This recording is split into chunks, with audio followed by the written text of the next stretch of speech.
Warahmatullahi wabarakatuh.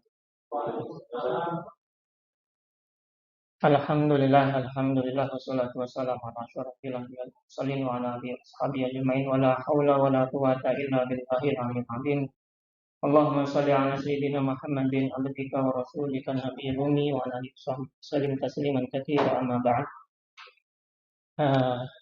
Saderengipun sebelumnya kita mulai ngaji bareng kitab Husnul Talatuf fi Bayani Wujubi Suluki Tasawuf karya muhaddits, seorang ahli hadis dan juga seorang mursyid, juga seorang sufi, ahli fikih juga, ahli lughah juga, yang berasal dari Maroko, yaitu Syekh Abdullah bin Muhammad Siddiq Al-Ghumari. Terus sebelum kita mulai acara kita, alangkah baiknya kalau kita membersihkan hati kita, membersihkan pikir kita, membersihkan jiwa kita semuanya dengan memulai zikir bersama.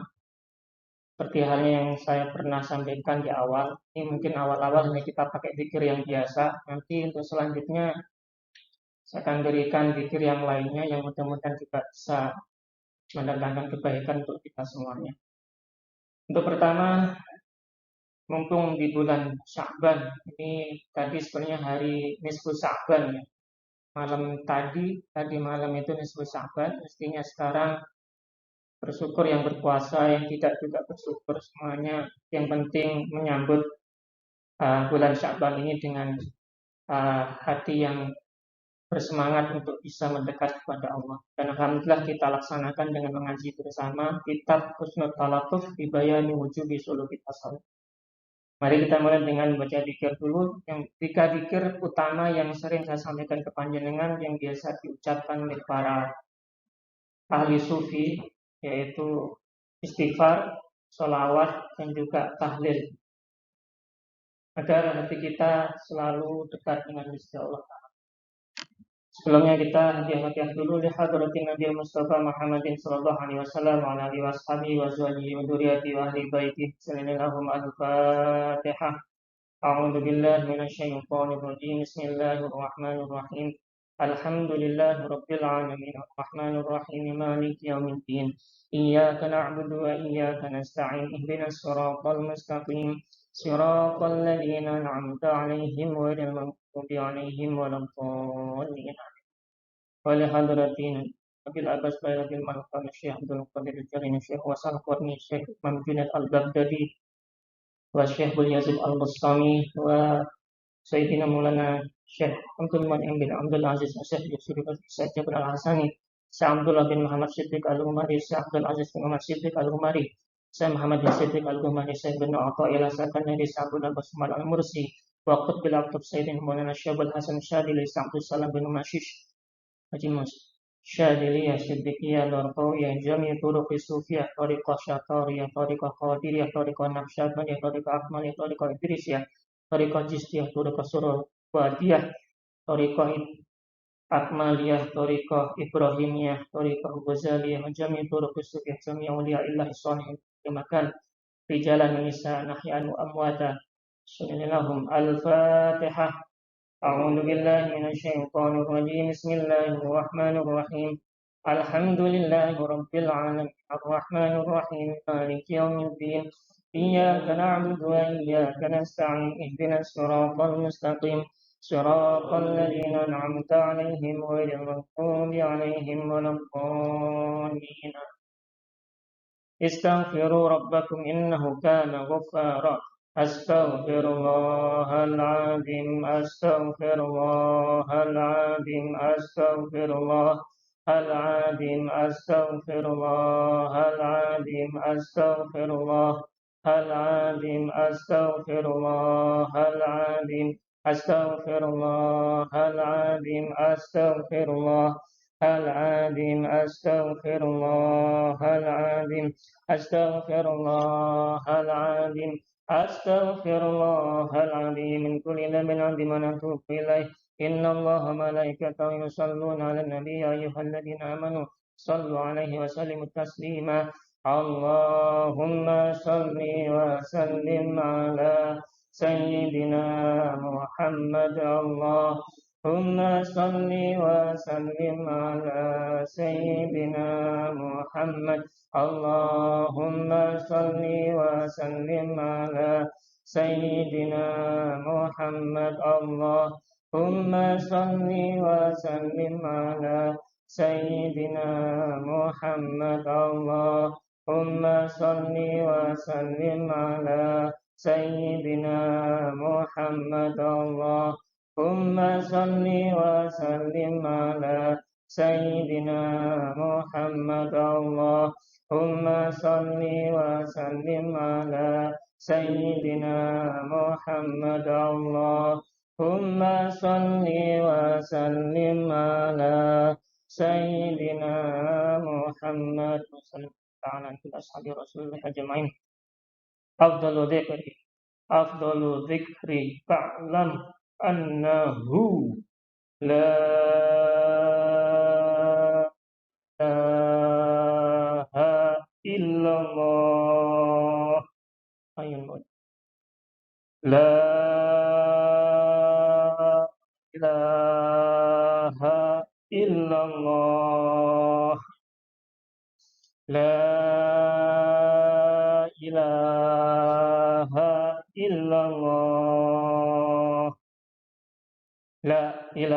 La ilaha illallah. La ilaha illallah. La ilaha illallah. La ilaha illallah. La ilaha illallah. La ilaha illallah. La ilaha illallah. La ilaha illallah. La ilaha illallah. La ilaha illallah. La ilaha illallah. La ilaha illallah. La ilaha illallah. La ilaha illallah. Sayyidina Muhammad Rasulullah sallallahu alaihi wasallam. Alhamdulillah kita sudah selesaikan pembukaan dengan wirid. Mudah-mudahan apapun yang kita lakukan semuanya diridhoi oleh Allah Subhanahu wa taala dan bisa menjadikan kita punya bekal untuk bisa menghadap Allah dengan bekal yang baik. Amin amin ya rabbal alamin. Kita lanjutkan kitabnya kemarin sudah kita bahas di muqaddimah, kita lanjutkan di bab lanjutannya.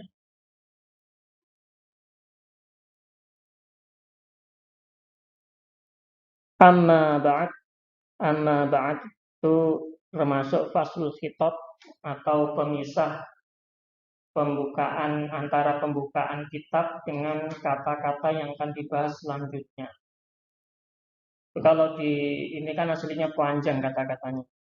Amma yakun min syai'in ba'du, aslinya begitu. Atau mahma yakun min syai'in ba'du. Jadi amma anapun utawi kang kasebut ba'du yang dalam mangsa sakwise. Setelah itu ada kata-kata yang berbeda dari muqaddimah. Jadi setelah ini adalah bab pertama dari kitab ini. Adapun selanjutnya kalau diterjemahkan Indonesia seperti itu. Fa inna mongko sak temene at-tasawufa. Tasawuf iku kabirun gede qadruhu mikdarnya atau manfaatnya. Mikdar atau manfaatnya, ada ukurannya, tapi ini bukan ukuran, tapi manfaatnya. Jalilun agung, qadruhu, pengaruhnya. Azimun waq'uhu, azimun agung juga, atau gede juga, waq'uhu, keberadaannya. Amimun menyeluruh, naf'uhu manfaatnya. Anwaruhu utawi piro-piro cahyane iku lami'ah terang. Terang. Lami'ah itu terang artinya. Wa asmaruhu lan utawi piro-piro buahe. Buah itu berarti hasil. Iku yani'ah matang. Yani'ah matang. Wadihi utawi lembahe lembah atau tempat yang luas ya. Wadihi utawi lembahi iku mari' subur, khosid subur. Bedanya kalau mari itu subur banyak tanaman, kalau khosid itu tanahnya benar-benar subur. Jadi sama aja sih, maksudnya benar-benar subur sekali. Wanadihi lan panggonan kumpule, tempat berkumpulnya. Wanadihi lan utawi panggonan kumpule iku yandu ngumpulake apa nadi liko sitihi maring wong kang nyejo, wong kang nuju ing tasawuf min kulli saking saben-saben khairin keapian, kebagusan nasibin nasib bagian. Yuzaki nyucikake apa tasawuf an-nafsa ing nafsu ing jiwa. Nafsu itu diartikan juga jiwa. Minat danasi saking kotoran. Kotoran apa? Nanti saya terangkan. Itu kotoran danas itu kotoran yang menutupi jiwa kita dari bisa melihat Allah. Bisa menyaksikan Gusti Allah. Bukan melihat secara mata ya, menggunakan mata, tapi menyaksikan Gusti Allah. Wa yutahhiru lan nyucikake apa atasawuf al-anfasa ing pira-pira anfas. Anfas itu jamak dari nafas. Nafas itu diartikan di sini menurut guru saya kalam dan zaman. Jadi setiap ucapan kita yang keluar itu sebenarnya berasal dari nafas kita yang keluar. Itu hubungannya dengan waktu ketika berbicara dan ucapan yang kita gunakan untuk berbicara. Minal arja si saking piro-piro kotoran. Kotoran apa? Keburukan. Keburukan yang muncul lewat ucapan. Wa yuraqi lan ninggiake, meninggikan apa tasawuf al arwaha ing pira-pira roh derajat roh ila maring marokil falah pira-pira panggonan derajat kang luhur. Falah itu usul ilallah, bisa menyampai ke Gusti Allah. Tujuannya tasawuf kan Gusti Allah. Jadi biar bisa sampai ke Gusti Allah. Wa yusilulan nyampeake apa tasawuf al insana ing menungso ila mardotir rahman maring ridhone Gusti Allah kang maha pengasih. Nah, jadi saya ini kan masih ada ya. Oke. Wa huwa lan utawi tasawuf ila janibi hada maring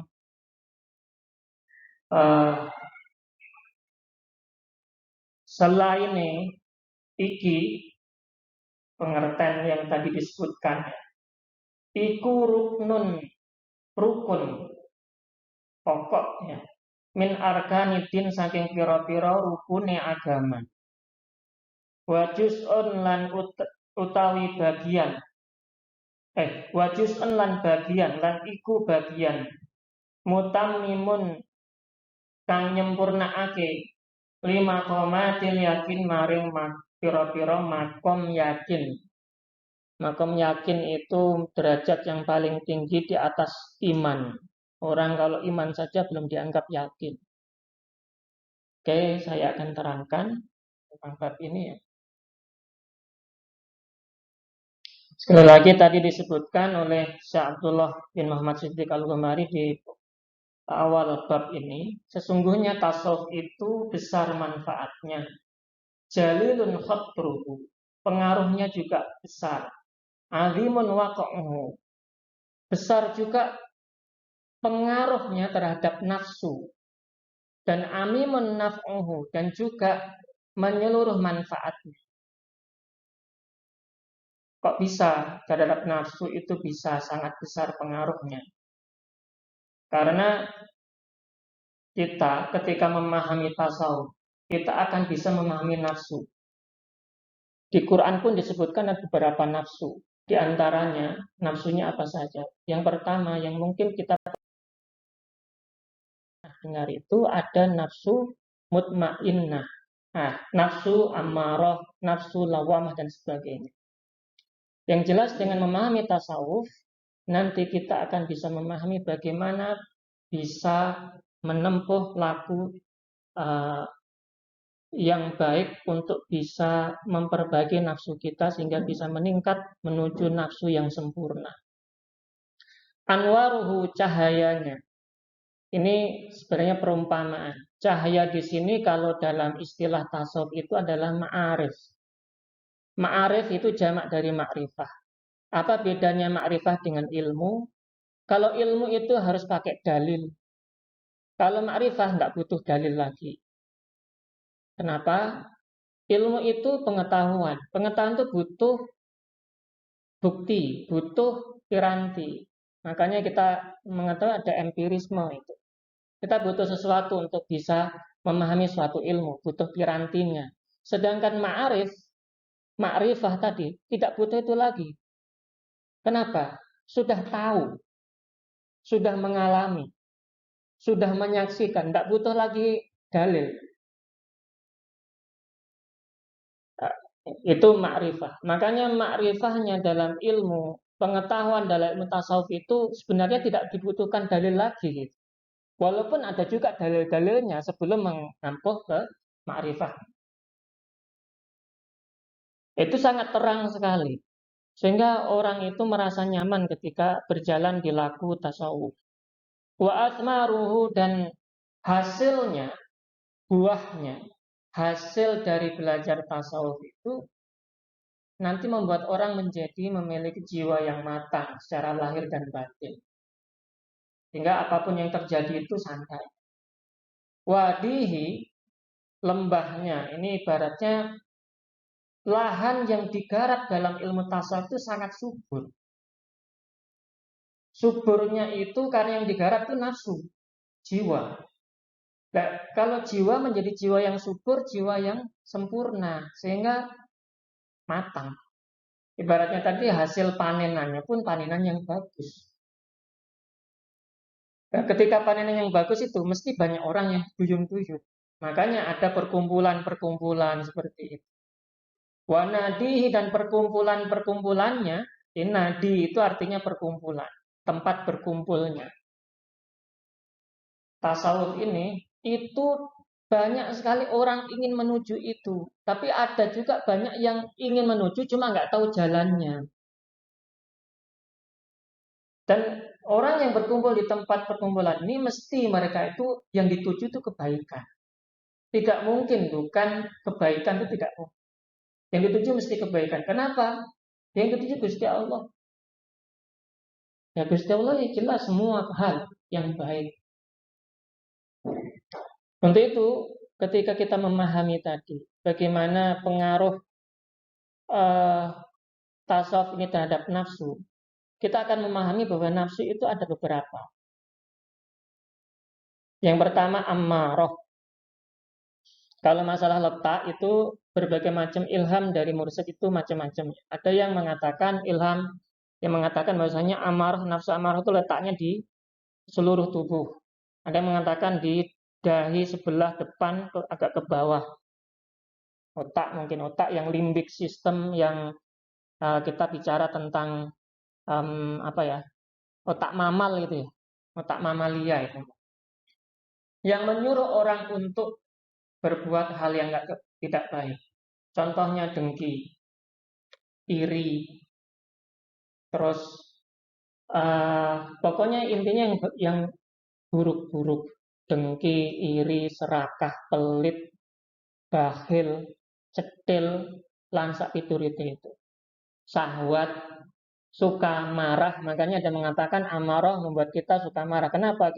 Ego kita ini orang diambil apanya, mungkin kita punya di rumah kita ada tanaman mangga gitu, diambil sama tangga. Oke, iki pelemku mbok nah nesu marah. Padahal hanya sekedar mangga, akhirnya bentrok, habis itu perang, habis itu saling bunuh, hanya sekedar mangga. Itu ada seperti itu. Itu nafsu yang muncul dan nafsu amarah. Kalau ini bisa dididik, meningkat menjadi lawamah. Lawamah itu apa? Lawamah itu nafsu yang mencela. Kalau kita berbuat buruk dicela sama hati kita, jangan berbuat itu salah. Ya, jangan berbuat itu salah. Itu nafsu lawamah. Biasanya cirinya dalam hati kita nyesel. Habis berbuat salah itu nyesel. Berbuat dosa itu nyesel. Itu namanya nafsu lawamah. Jadi kata lama yalumu, mencela.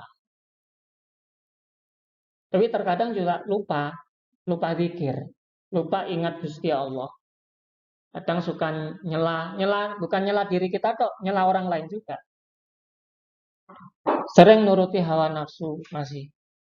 Suka makar itu nipu. Kadang masih gitu. Walaupun sukanya nyela diri sendiri ya. Kamu itu salah ya, salah.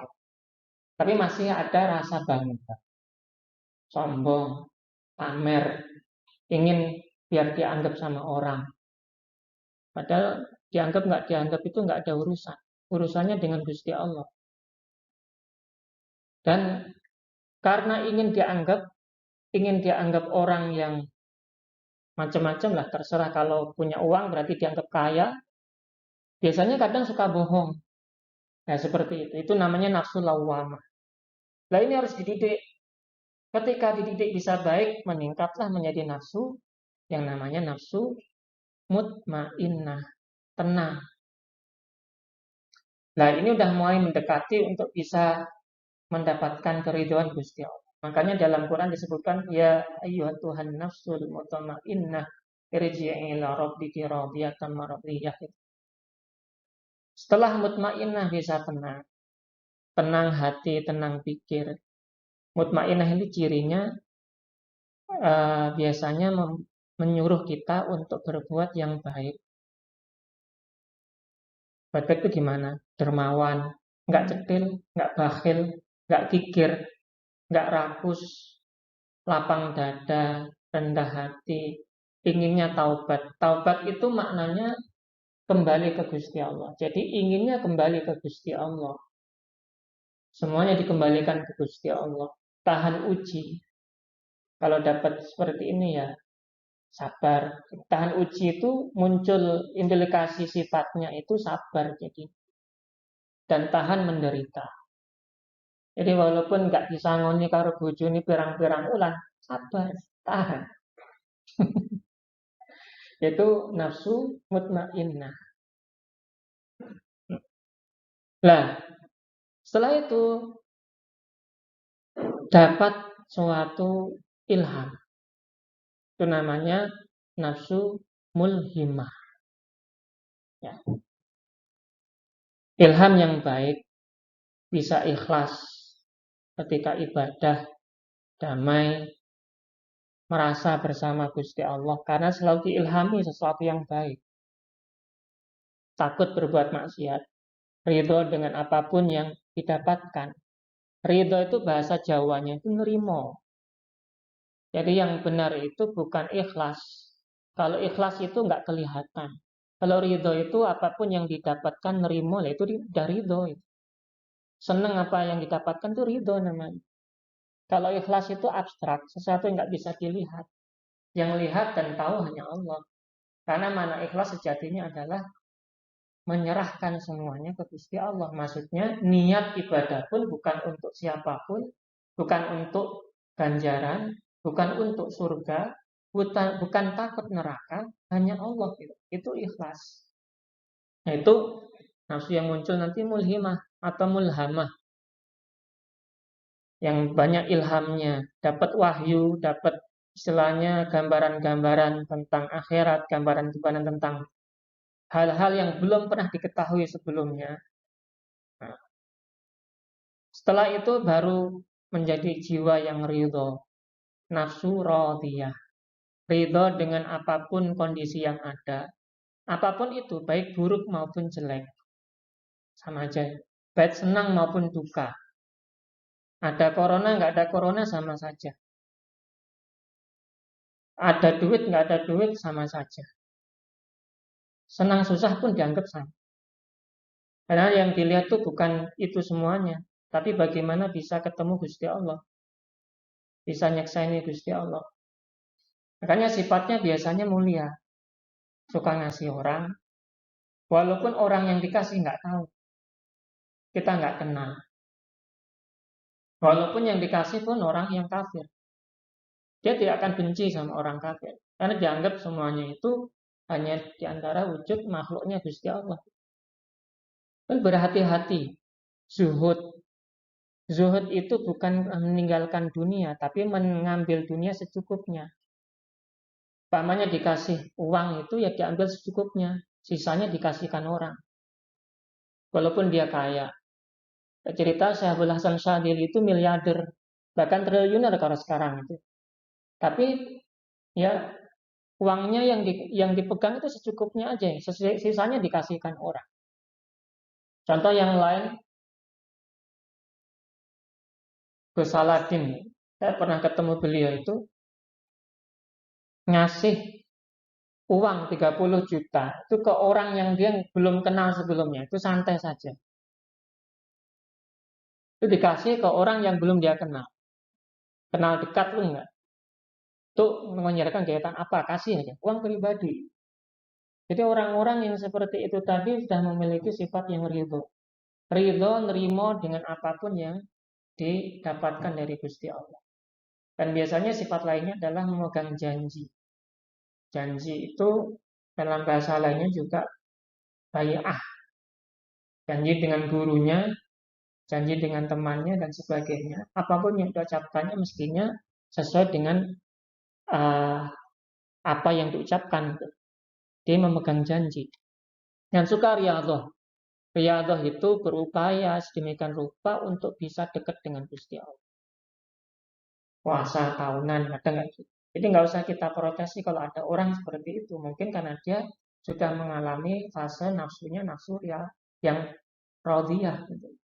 Sehingga jiwanya itu udah jiwa yang dekat dengan Gusti Allah. Merasa dekat dan sudah dekat akhirnya siap untuk menjadi nafsu yang selanjutnya, maradiyah. Maradiyah itu yang nafsu ketika orang nerimo dengan apapun yang didapatkan olehnya dari Tuhan, dari kondisi yang ada, maka dia akan menjadi orang-orang yang diridhoi oleh Gusti Allah. Jadi simple aja sebenarnya kita menganggap gimana kita tuh diridhoi sama Allah apa enggak. Kita ridho dengan situasi kita apa enggak? Itu tandanya kita itu diridhoi sama Allah.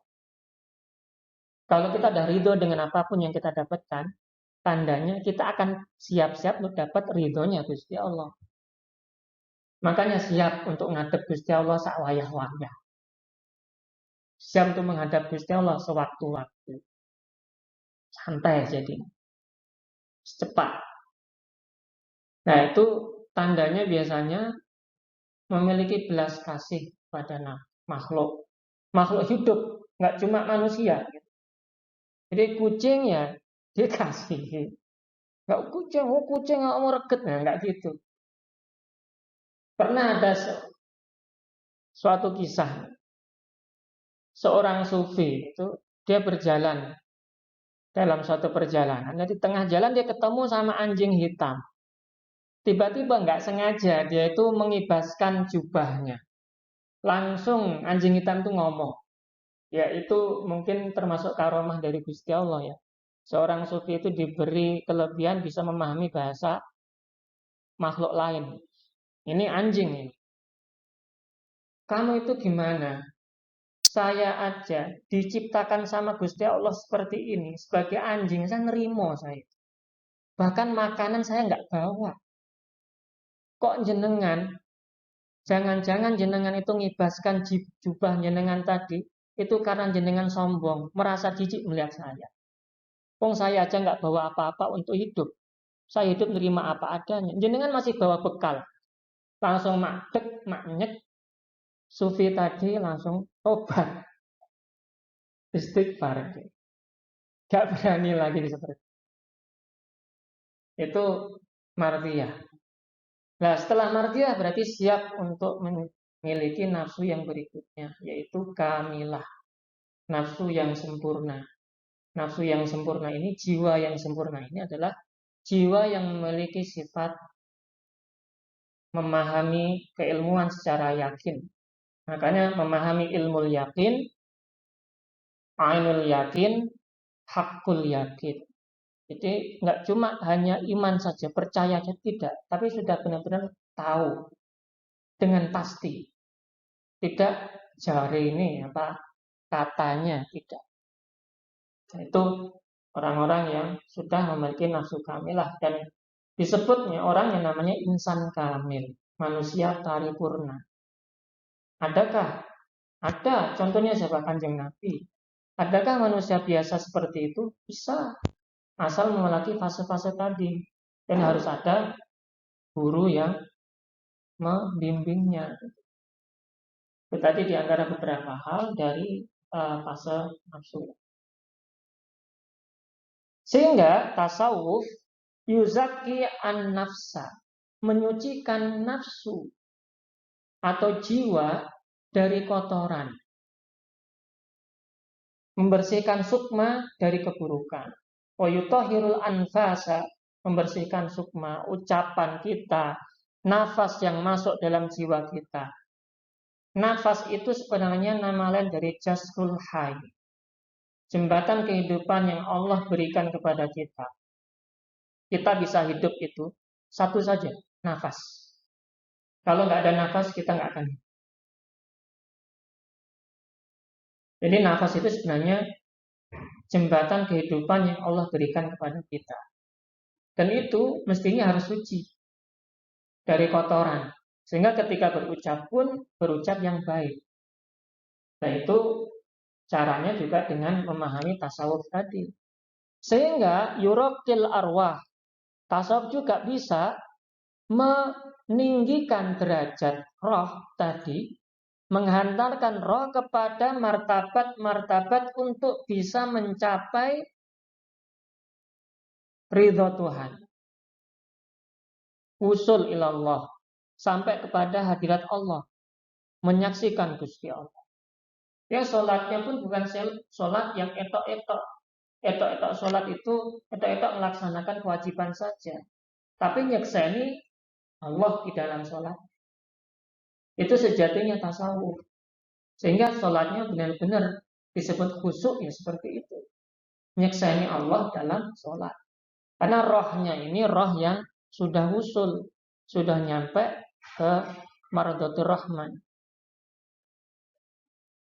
Itu diantara. Itu tasawuf karena saking bagusnya tadi yang disebutkan, hingga sampai ke bisa usul kepada Allah tadi. Menurut Syekh Abdullah Al-Ghumari, tasawuf itu merupakan huwa ila janibi hadza ruknu min arkaniddin, merupakan salah satu rukun dari agama. Wa juz'un mutammimun li maqamatil yakin, dan merupakan bagian penyempurna dari makom yakin. Apa itu makom yakin? Makom yakin itu bukan makom iman lagi, tapi di atasnya iman. Gini, panjenengan kalau tahu seseorang, gini, belum tahu seseorang kan harus tahu seseorang dulu, harus kenal namanya. Kalau sudah kenal namanya, berbicara, ngobrol lama, sehingga kenal kepribadiannya. Nah, kalau sudah kenal, sudah yakin namanya siapa tuh? Dan siapa orangnya tuh? Contoh di rumah, kalian pergi panjenengan pergi ke rumah, terus di rumah ada ayah atau bapak. Masa harus nanyakan, ini bapak apa senas gitu? Masa gitu? Kan udah kenal. Lah yakin itu udah kenal itu tadi. Kalau iman masih percaya, ya ada.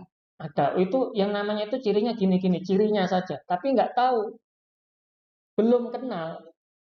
Masih diberitahu cirinya begini. Jadi belum hakikatnya belum kenal. Maka tasawuf itu yang bisa mengantarkan kita untuk bisa menyampai ke derajat kenal tadi. Tahu. dengan menyaksikan. Untuk itu dia bagian dari agama. Sebagaimana yang dulu pernah saya sampaikan, ada 3 pilar agama dalam hadis Nabi Muhammad SAW ya, tentang Islam, iman, dan ihsan. Islam itu hakikatnya adalah belajar tentang syariat, sedangkan iman itu bagaimana kita menempuh untuk bisa yakin, bisa iman kita makin kokoh dengan laku tarekat, dengan laku cara-cara, menempuh cara-cara untuk bisa dekat dengan Allah. Nah, sedangkan ihsan itu bagaimana mensucikan hati untuk bisa menyaksikan Gusti Allah. Nah, itu akhirnya ilmunya adalah ilmu hakikat yang kita peroleh. Nah, syariat atau Islam itu permulaannya tetap harus ditempuh, tapi harus dilanjutkan dengan laku, lampahan yang melaksanakan apa yang ditahu tadi. Kemudian baru ke tujuan akhirnya, yaitu hakikat itu tadi, bagaimana menyaksikan Allah. Anta'budallah ka'annaka tarahu alam takun tarahu fa innahu yara. Sejatinya 3 rukun ini, dan tasawuf itu di ihsan itu. Itu yang dulu kita bahas. Saya mengulangi kembali yang dulu kita bahas. Untuk itu, orang yang sudah mencapai makom yakin tadi, dia tidak lagi hanya sekedar tahu, tidak ilmu yakin, tidak hanya belajar tahu tauhid, oh Gusti Allah itu kayak gini, tidak. Tapi mengalami, menyaksikan, ainul yakinnya, dengan mata batinnya menyaksikan itu, zatnya Allah. Sehingga hakul yakin, benar-benar yakin adanya Gusti Allah. Dan ini yang akan ditempuh oleh orang-orang pelaku tasawuf. Hakul yakin, benar-benar tahu hakikatnya Gusti Allah. Tidak hanya sekedar jari ini, apa kata orang, apa kata ini, kata itu, tidak. Tapi benar-benar tahu. Nah, itu nempuhnya dengan laku tasawuf tadi. Untuk itu, khulasoh itu intisarinya, khulasotuhu intisarinya dari ilmu tasawuf adalah taslimul umuri, masrahake sekabehane urusan, kulliha lillahi, maring Allah, kepada Allah, wal iltija fi kulli syu'uni ilahi, dan berlindung kepada Allah di setiap urusan. Jadi bukan hanya sekedar teori, wah pasrahi carry, tidak. Kalau orang udah bertasawuf itu tidak carry pasrahnya. Dari awal sudah pasrah. Bukan berarti tidak berbuat. Berbuat di antara laku pasrah dia. Itu nanti di bab lainnya nanti diterangkan. Ma'ridho bil makdur, dan juga ridho, rela dengan apapun takdir yang diberikan. Takdir itu tidak baik tok. Takdir itu buruk juga. Jadi jangan dikira Allah tidak memberikan keburukan. Allah juga memberikan keburukan, itu takdir. Allah memberikan musibah, itu takdir. Jadi kita manusia biasanya suka enak tok. Gusti Allah memberikan anugerah, alhamdulillah. Ketika memberikan musibah, kok Gusti Allah ini toh, ya Allah aku disiksa. Padahal baik buruk itu sama dari Allah. Asal nerima apa enggak. Loh, terus kalau dapat keburukan itu apa? Itu juga tanda kasih sayang. Mungkin dengan keburukan yang kita terima itu Allah membersihkan dosa. Atau membuat kita karakter kita menjadi terolah di situ. Wa min ghairi ihmalin, dan tidak meremehkan fi wajibin, dalam hal kewajiban, wala muqarabatin li mahdur, dan tidak sama sekali mendekati hal-hal yang membahayakan atau mencelakai atau yang buruk. Kasurat aqwalul ulama, banyak sekali ungkapan para ulama fi ta'rifihi, dalam definisi dari tasawuf. Wahtalafat, dan berbeda-beda angdaruhum, teori-teori tentang tasawuf itu menurut para ulama fi tahdidihi, dalam batasan-batasannya. Wadzalika, dan itu semuanya dalilun, petunjuk, merupakan petunjuk yang jelas ala syurfati ismihi, atas mulianya nama tasawuf itu, wa musammahu, dan yang dinamakan. Jadi tentang tasawuf itu sangat mulia sekali itu. Saking banyaknya para ulama itu yang menyebutkannya. Yunbi'u an sumuwi ghayatihi wa marmahu, dan menunjukkan atas tingginya derajat dan tujuan dari tasawuf itu sendiri. Saya nggak maknanya karena terlalu lama, saya ini kan secara makna Indonesia secara langsung. Itu khulasahnya. Taslimul umuri kulliha lillahi wal tija'u fi kulli syu'unillahi ma'aridha bil magduri min ghairi ihmalin fi wajibin wala muqarabatin li mahdurin. Kasurat aqwalul ulama'i fi ta'rifihi wa ikhtalafat andaruhum fi tahdidihi wa dzalika dalilun ala syurfatismihi wa musammahu wa yunbi'u an sumuwi ghayatihi wa marmahu. Itu diantara beberapa contohnya. Saya terangkan secara Indonesia. Tasawuf itu intinya adalah memasrahkan dan menyerahkan semua urusan hanya kepada Tuhan. Dengan cara ridho atas apa yang ditakdirkan, tanpa meremehkan serta tidak mendekati yang dilarang. Intinya itu tasawuf. Itu inti dari kitab tadi. Sedangkan definisi dan selanjutnya kita bahas di waktu berikutnya, karena waktunya sudah habis. Di sini kita akan rapat ya. Definisi selanjutnya kita bahas di pertemuan berikutnya. Yang jelas tasawuf itu sangat penting dalam kehidupan kita karena sangat berguna sekali untuk bisa mencapai makom yakin tadi yang saya sebutkan di sebelumnya itu. Dan mudah-mudahan kita termasuk orang-orang yang bisa mendapatkan anugerah dari Gusti Allah untuk bisa mengalami makom yakin. Al-Fatihah.